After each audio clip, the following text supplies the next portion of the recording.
tulina mukulembeze w'eggwanga Kyagulanyi Ssentamu Robert Bobi era ng'olunaku olwaleero omukulembeze waffe the elected president of Uganda Kyagulanyi Ssentamu Robert Bobi ayogerako eri eggwanga ku bubaka bwe obumalako omwaka 2024. President elect the elected president of Uganda Kyagulanyi Ssentamu Robert Bobi mu bubaka bwe abuwumbyewumbye n'ebingi byayogeddeko awadde abayimbi obubaka Salimu Salebe yafubutudde naawe omukulu muwooza atamirira ku social media n'awandiika ebitaliiye kale kwegamba ebintu president the elected president of Uganda Kyagulanyi Ssentamu Robert Bobi ekintu ate akitadde wala nnyo era buli omu alindiridde president kumanya obubaka buno bwatuwadde bangi bubakutteko bangi beefudde abatabiwulira bangi beefudde abatabitegeera naye nga ye omukulembeze waffe eyalondewa bannayuganda ensonga ate amaze okuba nga agyogera bulungi. Tweyanza nnyo president Kyagulanyi Ssentamu Robert Bobi n'obubaka bwo obw'omwaka bangi tebajja butegeera kubanga era entegeera yaabwe si eri awo ewavayo naye abateefe ababutegedde era tubutegedde. Twongera okujjukiza n'okutegeeza nti the elected president of Uganda Kyagulanyi Ssentamu Robert Bobi his excellence ensonga zonna azoogeddeko era nkusaba oneegatteko ate tugende emagere ew'omukulembeze w'eggwanga tuwulire obubaka bwe. A whole 10 years to prepare and that is what would come out. Goes further to expose the incompetencies of this regime, so incompetent to carry out such a national project upon which so much planning of the nation is based, and then it comes out inaccurate. Very, very limited reflection of what the reality is within the country. This year, 2024, we continue to see the presence of the Ugandan military in the Democratic Republic of Congo. We all remember that this began in November 2021 under the claim of pursuing ADF rebels. You saw bombs going off. A United Nations report accusing Uganda of supporting M23 rebels in the Democratic Republic of Congo, of stealing natural resources and minerals from the Congo. Now this is a UN report. We all should remember that the last time our military went to the Congo, they plundered Congo, stole natural resources, timber and minerals. They raped women and carried out a whole lot of gross human rights violations. And we were dragged to the International Court of Justice. The Ugandan taxpayer was condemned to pay to the tune of 1.2 trillion shillings to the Democratic Republic of Congo. In simple terms, they went, they plundered, we paid, or we are paying. This money that we are condemned to pay, it is you, my fellow Ugandan, and your child and your grandchild that are going to pay. So now we can all imagine what is going to come out of our presence in the Congo right now. If the UN report has reported what to expect. Fellow citizens, this year we continue to see tragic disasters. And sadly, most of them were avoidable. We saw a garbage slide in Chitezi, where official reports show that more than 30 lives were lost, but on ground, the claims show that many more people died, and some are actually suspected to still be buried under the garbage. The whole village was covered by garbage, and this was a result of mismanagement of garbage. We saw in Chigogwa a fuel tanker exploding and killing. Official reports show us that 11 people died. but on-ground reports show that many more died and others were wounded irreversibly. We saw the landslide in Bulambuli where more than 20 lives were lost. Unfortunately, those that rule over us do not attach the same importance to these lives. We saw Museveni responding to the Kitezi disasters, and they said that they voted badly. We even saw clips of his Prime Minister, Nabanja, making jokes at a scene of a disaster. That is where we are, and that is the kind of leadership that is imposed on us. In 2024, and this is important to remind fellow Ugandans, that our public debt grew to over 97 trillion. Now, this is almost double our national budget. 55 trillion of this money is borrowed from those countries that Museveni calls foreign meddlers. Now, you all can tell the hypocrisy. When he is borrowing money in your name, the money that you are going to pay, he calls them development partners. But when they call him out on abuse of human rights and democracy, he calls them foreign meddlers. That's the hypocrite that rules over us and shows more need and more urgency to get rid of him as soon as we can. We've again seen rising abductions in Uganda. Very unfortunately, we've exported the same nasty habit to even our neighbors in Kenya. We've seen so many abductions. Many of our people are still missing. But the most recent is the abduction of Dr. Kiza Besigye from Kenya. Dr. Besigye and Haji Obed Ritale from Kenya. They were illegally abducted from Kenya. They were brought to Kenya and court-martialed. Of course, we continue to condemn that, but condemning it is not enough. We must fight to practically put it to an end.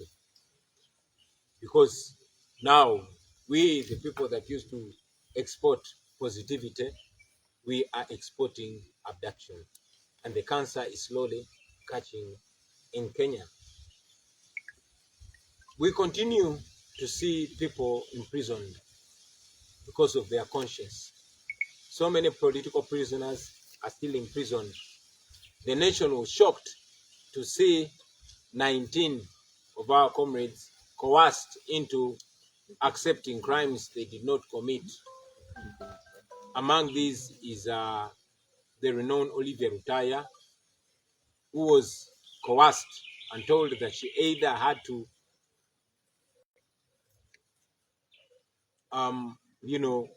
plead guilty or die in prison. Because she saw no hope of getting justice, she was cornered to plead guilty. And this includes 18 others to make a total of 19. However, there are those that refused, and these include Kalanzi, Sheriff, they include Machete Yasin, they include Emma Kato and others. We stand with them. We continue to call for their freedom because they did not commit no crime like the regime is intending to force them to accept. We also have many other comrades that are political prisoners that are kept in prison because of bogus claims. People like Bobby Young, people like Muyodi, and many others. We stand with them and we call for their freedom. I must also mention the selective prosecution. We've seen so many people paid by the regime to hurl obscenities to regime critics. Some of them have even been rewarded by sounding government positions just because they are abusive, they are insulting, and they use nasty, obscene words against the opponents of the regime. But they've been rewarded. But there's a young man called Musuza Juma. also known as Madubala. He continues to rot in prison for speaking or for being regarded abusive to the regime. We condemn that. We call for equality. We call for justice for everybody. But most importantly, we call for the joining of hands to remove this immoral and oppressive regime of General Museveni and his fellow thieves. We must save our country, otherwise justice won't be served. Those that do the countries that are beneficiaries of the African Growth Opportunities Act, the USA, AGOA, Uganda was scrapped off. And this was prompted by human rights abuses, by disregard of the rule of law, and all the wrong things that the regime do. What does this mean? This means of Uganda's product now can no longer have duty-free access to the world's biggest economy.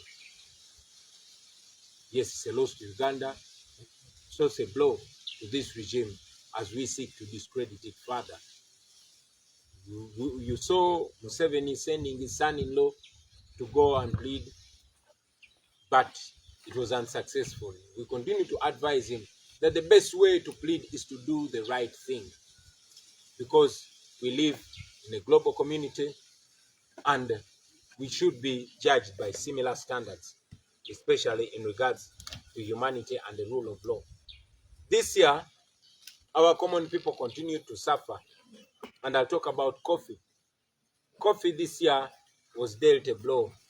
The regime ignored nationwide protests from farmers and went ahead and scrapped the Uganda Coffee Development Authority and handed its operations to the Ministry of Agriculture. Now, as a result, we all know that over 12 million coffee growers in Uganda are at risk, knowing the incompetencies of the ministries run by Museveni's, henchmen, like you have seen in the Ministry of Agriculture.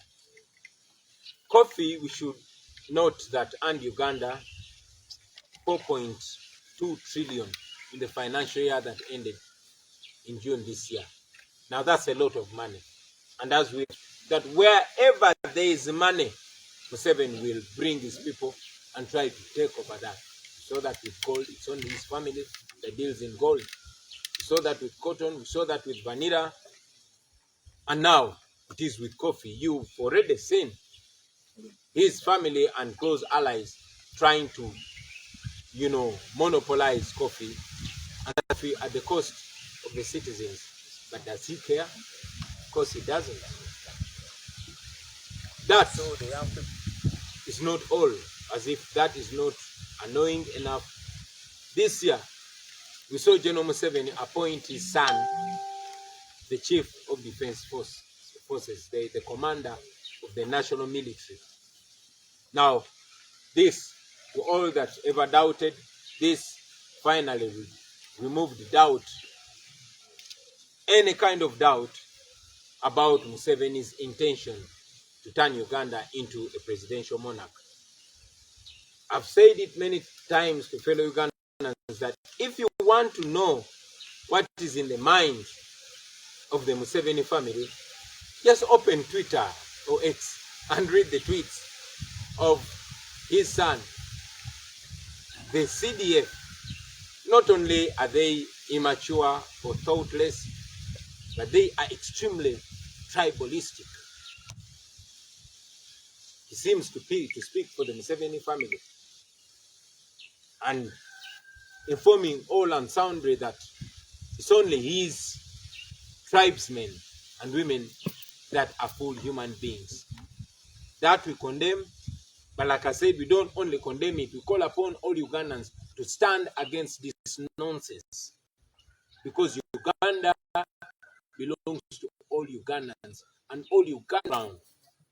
So we condemn the tribalistic tendencies of the Museveni regime as exposed through his son's drunk tweeting. This year, we saw Justice Kisache Justice of the Supreme Court ran running into exile. This is a stark reminder of the regime's attack on independent institutions and on anybody that dares to do what's right. This should remind all of us the urgency of freeing this, our country. Many things of disappointing nature happened, but ladies and gentlemen, I want to tell you as we close this year that there is hope. There is hope. We see it everywhere. This year we had a nationwide tour amid its challenges, amid its constant interruption by the regime, police and military, amid its tear gas and all that. We had a nationwide tour, and for us what we got was so much courage, so much motivation from the population. The massive welcome that we got from all regions that we visited reminded us that the population is with us. So there is hope, and let us keep the hope alive. This year, I survived another assassination attempt in Bulindo. They hit my leg. I was hospitalized. I moved on crutches. And thanks to the Almighty God, I am now well. That shows you that God is on our side. And when God is on our side, it doesn't matter who is against us. This year, the National Unity Platform opened the School of Leadership. And this year, we passed our first cohort of leaders. So that also continues to remind us that we are taking the right steps in the right direction. And it gives us hope. So, ladies and gentlemen, as we close this year, we salute all of you. To all of you, fellow Ugandans, here in Uganda and abroad, that have stood with us, guided us, positively and constructively criticized us, advised us, we thank you. We salute you. To all those, and to make it a turning point of our lives and of the political future of our country. I will be speaking to you in the first